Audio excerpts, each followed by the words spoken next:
We have gone through so much with this aquarium and its transition into what it is today. Originally, we had one tree trunk coming out of the water over here with a couple of roots. We were going to add rocks in and whatnot over time. Eventually, had massive amounts of hair algae issues, and to be honest with you, I didn't feel defeated, and I knew that I could defeat the hair algae, and because the plants were definitely growing. However, I wasn't in love with the scape until I thought, what if I didn't do Asian arowana, because I don't want to dose an Asian arowana aquarium with massive amounts of CO2. It'd be much better to do that with smaller fish. What if I just rescaped it? What if I scrapped that entire idea? So we did. As for the substrate, all of this used to be hidden under white pool filtration sand, but the idea that I had was, let's mix it up and see what it looks like.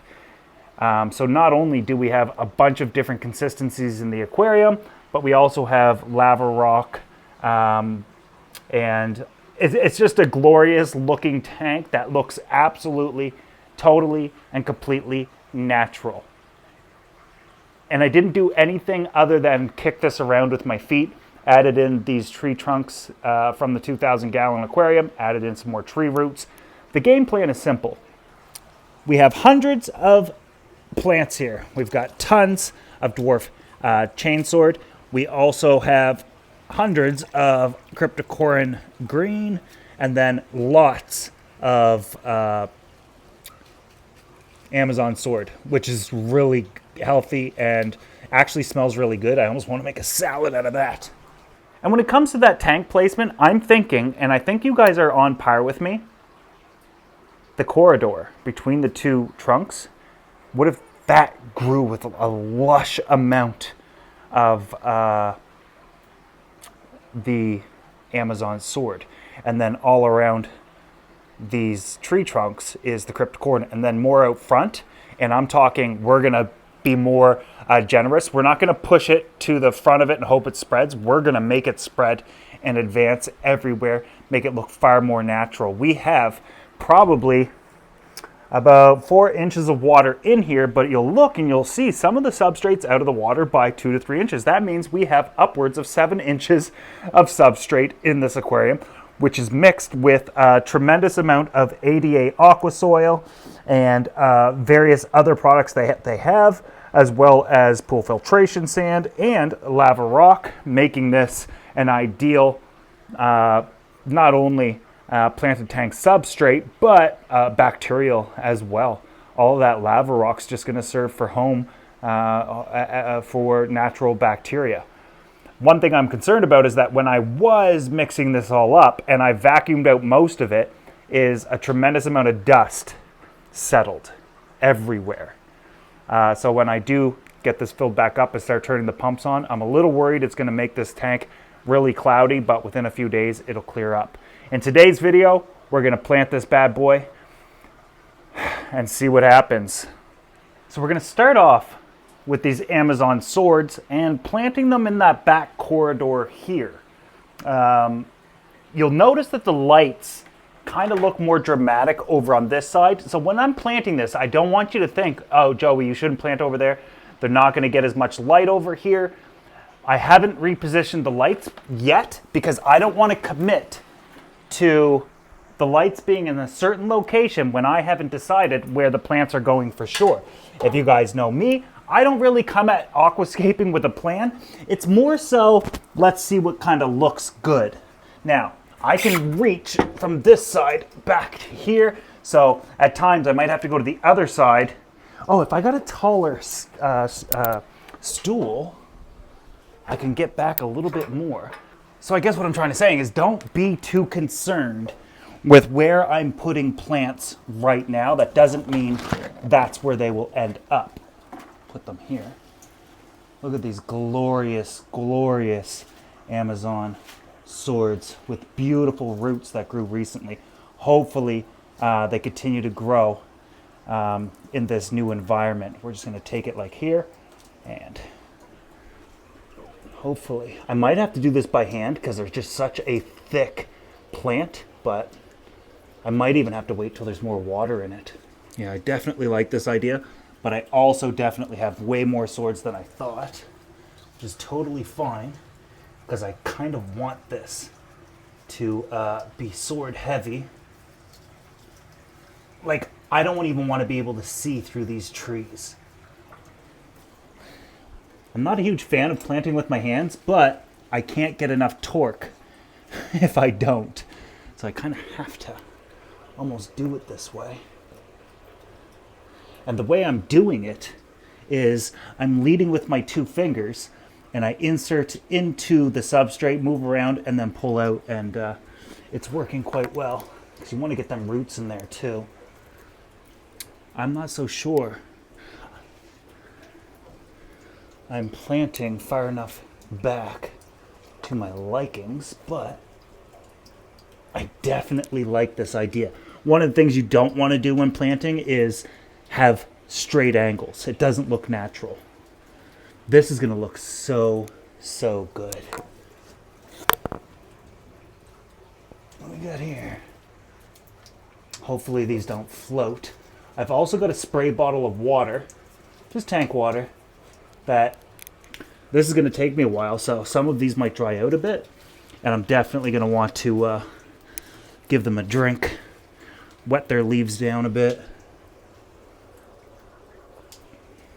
Look how beautiful that looks already. I'm going to dip to the other side and see what I can make happen over there as well. Take a little handful with me. Yeah, this is going to look good. This is going to look really good. Amazon swords get really big too, so yeah, I can get it. I think I can get all the way over here. Yep. We're going to be able to fill it in all the way back here as well. Some of these swords did actually start to kind of melt, but that's relatively normal. The important part is, are they rooting? And they can, of course, bounce back over time, but it's never nice to see your plant leaves turn translucent. Now, the sword isn't necessarily high demanding either, so it'll be interesting because I don't really plan to light back here that much, but I do plan to put some of the swords back here and let them kind of spread naturally, and almost like strongest survives. If it doesn't make it, it doesn't make it. If it dies, it dies.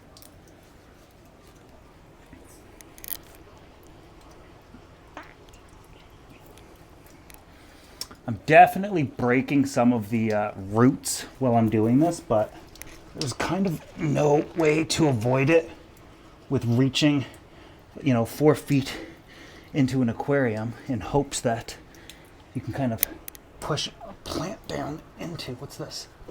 Yeah, a lot of these are going to come up when I fill the tank. The goal is to, well, minimize that. That is a nice little crevice of plants there. I really like that. It goes back far enough. I don't want the entire backside to be barren of plants. I would prefer if they kind of spread naturally, though. I do think that I'm going to make a huge focus of these Amazon swords towards the front, or keep it in the middle, as opposed to spreading them out. I think long term, that's going to look really, really cool. I don't want it to look too natural. Or I'm sorry, I don't want it to look too orchestrated. Because the other 2 types of plants are going to be identical, and I kind of want these to be a focal point where you start with your gaze here because it's such a lush area, and you move on to the rest. And thus far, I think we're accomplishing it, and we're doing a really good job of sticking to what kind of just looks good and is natural, as opposed to let's try to win a competition, because my goals for this aquarium are long term. I'd like to get 4 years out of this tank before I have to, kind of upgrade or change anything. And that is the end of the swords. What a beautiful addition. What a beautiful addition. yeah, so these swords can grow, well, probably 18 inches tall. They're about 6 to 8 right now. So I'd definitely get up to maybe around here or so. But this is kind of what I was looking at from this direction. It's enough. And then when we come around the back, you can see that they're going to pour over to this side. And if these plants do well, and swords send off runners too, it'll fill it out back here. It'd be gorgeous.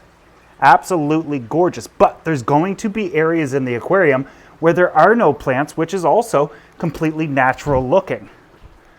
Okay, now the entirely difficult part that I'm not looking forward to.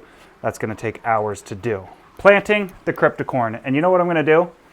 I'm going to listen to music in my ears, and we're going to come right back. I'll show you how I do it, though. Take an individual cryptocorn plant like this, right? Take our tweezers, spin her upside down. We're going to push that into the substrate. I'll give you one. And we're going to do it over and over and over and over again. Countless times, hundreds of times. You just seen two little tiny cryptocorn. You guys got to remember, this is a 700-gallon tank. This looks like, oh, this will be easy. Just plant this one, that one. This is hundreds of times I've got to do that.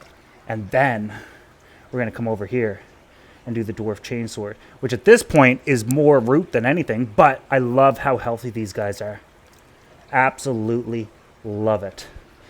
No signs of hair algae. Okay, I'll be right back in 3 hours.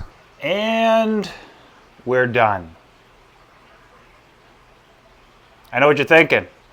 Pretty awesome, Joey, but where are all the plants? They're there. It's just a really dark substrate. You remember I left you off here with the Amazon swords. I'm thinking I might add in some kabamba in the back because I can reach back there and trim it if I wanted to, just to give it some more green. But look, I fixed the lights, and now there's so much contrast between the front area of the aquarium and the back. We added in some really big boulders, nothing crazy.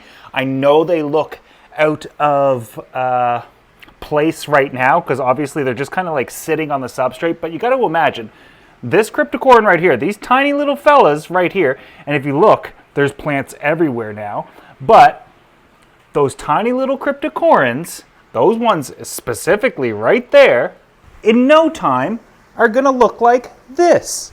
Absolutely, well, really lush and quite large. They stand 6 to 8 inches tall. So the reasoning behind placing the stones on top of everything, there's no plants under it, but the reasoning behind placing them on top is so that we don't lose too much of the rock when the plants grow. Because obviously they will grow and surround the rock. The dwarf hairgrass, the dwarf chainsword is going to send out runners everywhere, and it's going to carpet this entire aquarium. For the most part, the cryptocorn is mostly around the back area of the tank, and then the focus of the chainsword is in the front. Lights coming up here with all of the tree roots or the rest of the tree trunks coming up. Some of my plants fell off, but coming up and blocking the light so it can't get behind it, giving it a even deeper look. Light placement is so important, not only for your plants and to way the fish look, but it can offer dramatics for your aquarium as well. With that said, we are toying with the idea of a few little plants back here just to see what happens, see if they grow or not. It does look dark, but it's not actually that dark. I would say that we have the best chance possible that this is going to look like something in the next 40 or 50 days. CO2 is dialed, lights are dialed, planned stocking, of course. We're going to have to get some true Siamese algae eaters to take care of any sort of hair algae that comes back, if it does. Ultim angels and probably like 500 to 800 tetras. Maybe some shrimp, maybe a few other things. I wouldn't mind having some snails in here and whatnot. But as for these swords, they were grown immersed, not submerged. So they're all going to wilt and die off. I'm not seeing that yet. So maybe in due time they will. But right now they're doing quite well. Everything else is doing fantastic. If we kind of look at a lot of the dwarf chainsword, though, it kind of looks like, Joey, you didn't even plant them. The roots are all out. Those are the runners. And I tried to squish them in as well as I could, but for some of them, I thought, you'll find your way in the tank, especially once, probably in a week from now, I'm going to turn on their big wave maker and increase the flow in the tank.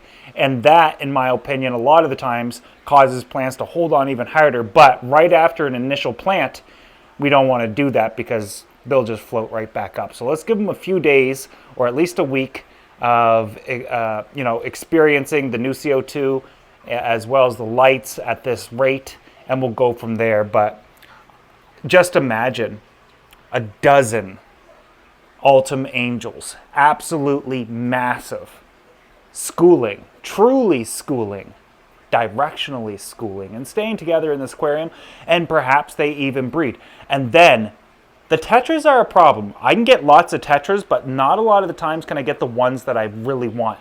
And I want true schooling. I'm thinking penguin tetras.